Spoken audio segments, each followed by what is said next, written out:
Zee 24 तास एक पाऊल पुढे। जळगाव जिल्ह्यातल्या तापी पतसंस्था घोटाळ्यातील मुख्य आरोपी सुरेश बोरोले यांना अखेर अटक करण्यात आली आहे। मुरबाडमध्ये जळगाव स्थानिक गुन्हा शाखेच्या पथकानं ही कारवाई केली आहे। 50 कोटींहून अधिक अपहार केल्याचा आरोप असलेले बोरोले गेल्या वर्षभरापासून फरार होते। या प्रकरणी जळगाव शहर आणि जिल्हापेठ पोलीस ठाण्यात गुन्ह्याची नोंद करण्यात आली होती। गेल्या वर्षभरापासून तापी पतसंस्थेचे संचालक सुरेश बोरोले आणि त्यांचे पुत्र पंकज बोरोले हे फरार होते। सुरेश बोरोले हे विरोधी पक्षनेते एकनाथ खडसे यांचे व्याही आहेत। अखेर सुरेश बोरोले गजाआड करण्यात पोलिसांना यश आलंय। आपण अधिक माहिती घेऊयात। आमचे प्रतिनिधी विकास भदाणे सध्या आपल्या संपर्कात आहेत। विकास, ही कारवाई कधी करण्यात आली, काय अधिक माहिती आहे?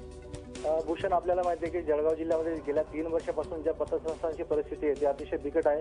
मोठ्या कोट्यवधी गैरव्यवहार या ठिकाणी झालेले आहेत। त्याच्यामध्ये विरोधी पक्षनेते एकनाथ खडसे यांची व्याही जे आहेत सुरेश पंडित बोरोले यांची तापी सहकारी पतपेढी म्हणून चोपडा आणि जळगावमध्ये 2 शाखा आहेत। त्या शाखांमध्ये जवळपास 50 कोटींहून अधिक गैरव्यवहार झालेला आहे। जळगावमध्ये जवळपास 14 कोटीची रक्कम त्या ठिकाणी अपहाराची निश्चित करण्यात आलेली आहे। तत्पूर्वी चोपडा शहर पोलीस ठाण्यामध्ये देखील 31 कोटी 38 लाख 92,004 एवढी अपहाराची रक्कम त्या ठिकाणी पोलिसांनी नोंदली आहे। आणि या प्रकरणी सुरेश बोरोले यांच्यासह जवळपास 18 संचालक आणि 5 कर्जदार या सगळ्या लोकांवरती गुन्हे दाखल झालेले आहेत। अपहाराचे गुन्हे दाखल झाले आहेत। हे गुन्हे दाखल झाल्यानंतर सुरेश पंडित बोरोले हे गेल्या अनेक दिवसापासून फरार होते। पोलिसांच्या हातावर त्यांनी सुरी दिलेली होती। यात कुठे ना कुठे नक्कीच विरोधी पक्षनेता एकनाथ खडसे जे आहेत त्यांचा दबाव पोलिसांवर आणि सत्ताधाऱ्यांवर येत होता, असा आरोप सातत्याने होत होता।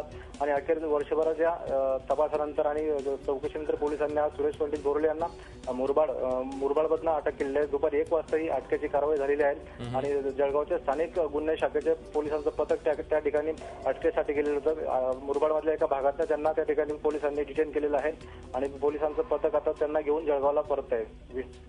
नक्कीच विकास, एकूणच बोरोलेंना अटक झालेली आहे। वर्षभरानंतर त्यांना अटक होतीये। वर्षभर बोरोले फरार होते। बोरोलेंवरती आणखीन काही गुन्हे दाखल आहेत। पुण्यात सुद्धा काही गुन्हे त्यांच्यावरती दाखल आहेत। पुण्यात देखील त्यांच्यावर तिथला जो जमीन गैरव्यवहारामध्ये गुन्हे दाखल होते। त्यानंतर सुरेश बोरोलेंना त्या ठिकाणी अटक देखील झाली होती। जवळपास त्यांचे 25 प्रतिष्ठान या ठिकाणी आहेत। जवळपास महाराष्ट्रामध्ये अनेक ठिकाणी कॉलेजेस आहेत, त्यांचे काही बांधकाम कंपन्या आहेत। अशा वेगवेगळ्या कंपन्यांचे त्यांचे व्यवहार देखील चौकशी झालेली। याच्यापूर्वी पुण्यामध्ये त्यांच्यावर गुन्हा दाखल झाला होता। त्याच्यानंतर जळगावमधल्या ज्या त्यांची पतपेढी आहे तापी सहकारी पतपेढी, या पतपेढीतल्या 50 कोटीहून अधिक जो अपहार झाला त्या संदर्भात देखील बोरोलेंवरती गुन्हे दाखल आहेत। भूषण, नक्कीच विकास, त्यांच्यावरती गुन्हे दाखल आहेत। अखेर वर्षभराने त्यांना अटक झालेली आहे। धन्यवाद या सविस्तर माहितीसाठी। आपण पाहतोय